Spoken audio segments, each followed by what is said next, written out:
what the fuck is EP2? Why do we do it that again? Like, we already had EP1. Like, why murder? Why are we? What is EP? Why is EP2? Isn't that the question that haunts all of us? Really, isn't EP2 inside all of us somewhere? Yeah. And why is EP2? Why is Umineko structured like this? Why did we do all these murders and then we just turn around and do something very similar but different? Yeah, like, I feel like my friend described this process as like writing your own fan fiction of your own work. It's like, it's like in any, like in most stories, you write your original series and then you maybe write a second series exploring on the ideas that you already established in your first series. But Umineko doesn't do that. Umineko basically writes you EP1 and then just explores the same idea over and over again, but differently, but different enough that makes it interesting to read every EP. Because, if you had to tell a person, you're like, okay, you're going to read one story and you're going to read that story told 4 times. Like, that doesn't sound like a good time. Right? We talked about, Vivian and I talked about what we think, like, what the meaning of Umineko is on that kind of structural level. I think the most compelling lead we have so far is that on some level, these are different versions of events that Angie is weighing. I think that's the most compelling explanation we've had so far. I'm not saying it's right, but it's the one that feels least wrong, if that makes sense. Okay. Because we get the whole thing with Angie traveling around and talking to like that scholar guy who was interested in the witch hunt and so on. Yeah, who's a witch hunter, I remember. Yeah. So it seems like maybe the episodes we are seeing are some of those versions that various people have written and theorized about what happened. And maybe what we're trying to do is find the truth of Rokenjima, what really happened there. More so than solve any individual version of events. And maybe.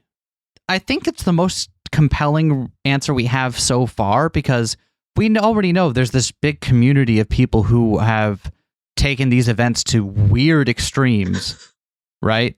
And who spend all this time and let's playing and podcasting about this one particular series of murders over and over and over again, like they don't have any other personality traits. I thought you were talking about the people in the story who were called Witch Hunt, not like real life people. Right? Couldn't be me. Miss me with that.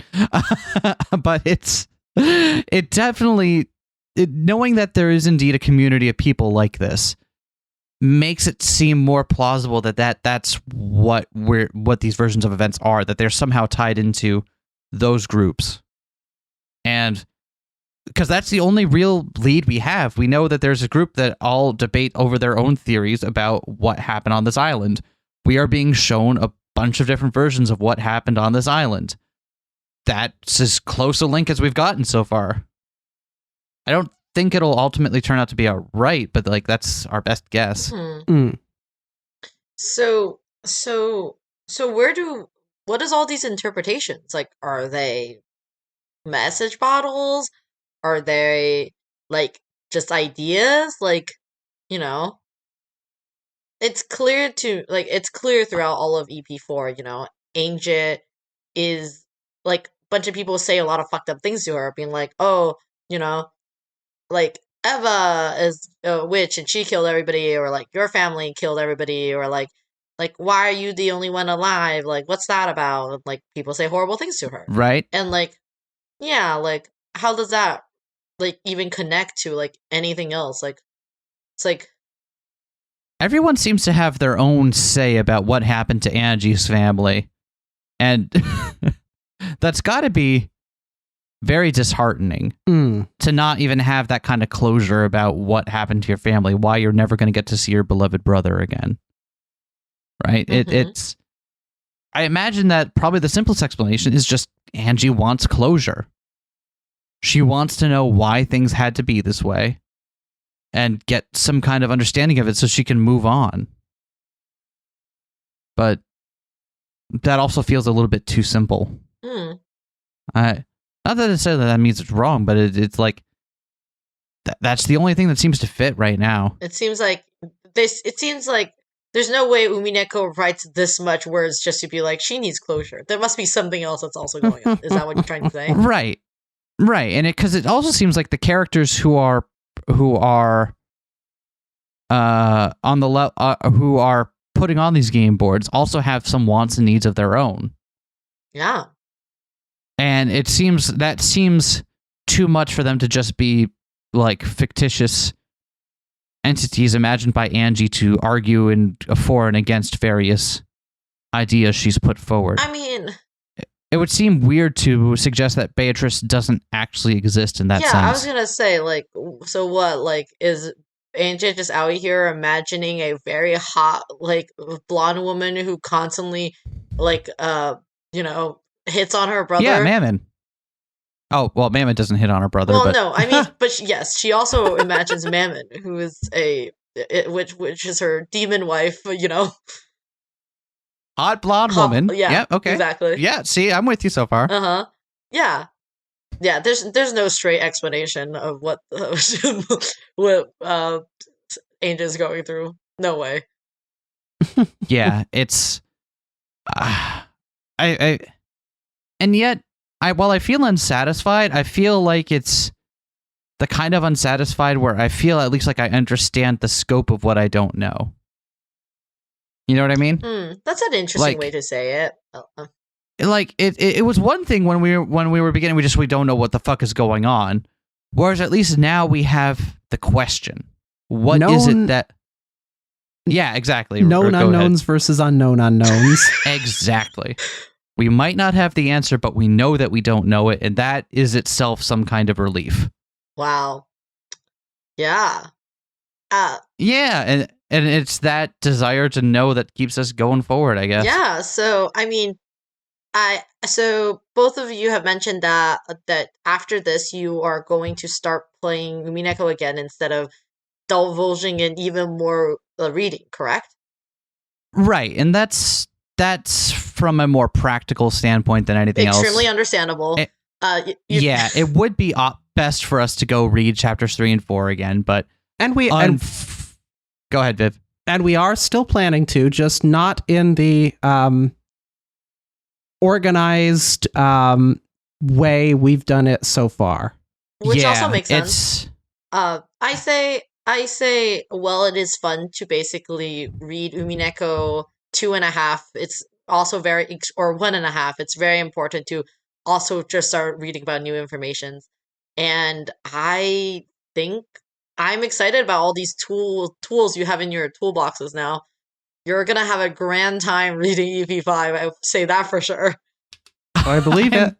I'm glad to hear that.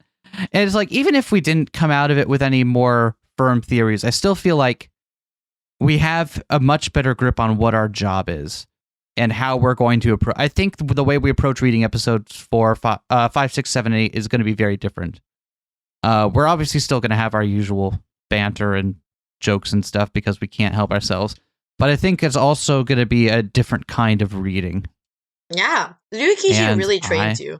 Ryukishi really just whips you and tells you and makes you the exact reader he wants you to be. Yep. I mean, if you're not that kind of reader, you won't make it to this point. Honestly speaking, yeah. I occasionally I run into people on like art/Umineko, which is a horrible place. I don't know why I keep going on there. It's just so funny. The people are like, "Oh, I read it, but like I don't really understand," and then people spend like another like thousands of words explaining their thoughts about things. But yeah, I think I have nothing else. Unless I do, then it will come haunt me at 3:00 in the morning. That's fair and familiar. Yeah. So all right, yeah, we should close it out. So that means this is the end of the episode. Thank you all for listening to. We didn't even mean for this one to be this long. God damn it. We were trying to make it a tight 2. We just keep talking, It just keeps going. It just happens. Mushroom. Yes. Thank you for being our host today. Please tell the kind people on the internet where they can find you. Yes. Okay. So, if you are not tired of hearing me talking about Umineko which you already have been for the past, I don't know, 4 hours, you can also hear me at When We Cry podcast. It's a Umineko, or it's a Ryui Kishi 7 expansion podcast where we talk a lot about different works of his, and we do book club, which is where I mostly am, and I also do smoking rooms. They're fun. We basically read Umineko and then talk about it from the perspective of people who have read Umineko over and over again and want to solve all the mysteries, and you get to hear me berate Des, which is our founder of the group. It's a great time. And also smoking rooms where we invite other guests, where you can also hear the 80% relatable episodes on there. We will soon have 2, and they're great. Both of them are really good. Yeah. And yeah, I guess I'll have links to all that stuff in the description, by the way. So do look down there. Very cool. And I have a personal Twitter art page. If you find them, you'll see it. I exclusively do Umineko art, so that's just how it is. And I'm not gonna plug that because, if you find me, you find me. I often think about this a lot. I'm like, I don't want people to think that my nice art is connected with me, which is overwhelming as a personality. So yeah, thank you so much for having me on. This was incredibly fun. Thank you so much for coming. And again, thank you. You were a fantastic guest for this, and we greatly appreciate the effort it takes to moderate a discussion like this without, jumping in and spoiling stuff. So thank you very much. Yeah, I will look forward to your EP5 reading, and I'm so excited. It's going to be a live stream. We'll all be there. I'll have funny emotes. It's going to be great. And if you haven't seen it yet, we are going to be back doing they're going to do our kickoff stream for the Answer Arcs on 27th of March. Yeah. You'll find the details about that around our YouTube page, so please look forward to that. Yeah, I'll see everybody else there, and, good time. So yeah, that's it. All right. Ciao, everyone. Bye. Bye.